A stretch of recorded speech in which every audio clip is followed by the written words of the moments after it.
పుణ్యక్షేత్రం కొండగట్టు నుంచి కాంగ్రెస్ బస్సు యాత్రకు శ్రీకారం చుట్టనున్నట్లు కాంగ్రెస్ నేతలు చెబుతున్నారు.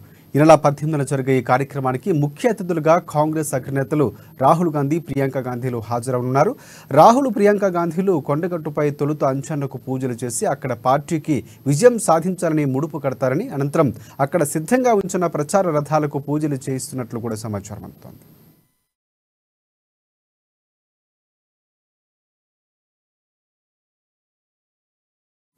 పూజలు అనంతరం రాష్ట్రంలో కాంగ్రెస్ పార్టీ చేపట్టే బస్సు యాత్ర ప్రారంభమవుతుందని కాంగ్రెస్ నేతలు తెలిపారు. రాహుల్, ప్రియాంకల పర్యటనను ఎమ్మెల్సీ జీవన్ రెడ్డి, జగిత్యాల పోలీసులు కూడా ధృవీకరించారు. అయితే తమకు ఇంకా అధికారిక షెడ్యూల్ మాత్రం అందాల్సి ఉందన్నారు. కాగా బీఆర్ఎస్కు కంచుకోటగా ఉన్న పాత కరీంనగర్లో కాంగ్రెస్కు కేవలం ఒక్క సీటే ఉంది. అలాంటి కంచుకోటను బద్దలు కొట్టేందుకు, పార్టీ శ్రేణుల్లో ఉత్సాహం నింపేందుకు ఉమ్మడి కరీంనగర్ జిల్లా నుంచి బస్సు యాత్ర మొదలు పెట్టాలని నిర్ణయించినట్లు సీనియర్ పార్టీ నేత ఒకరు చెప్పారు.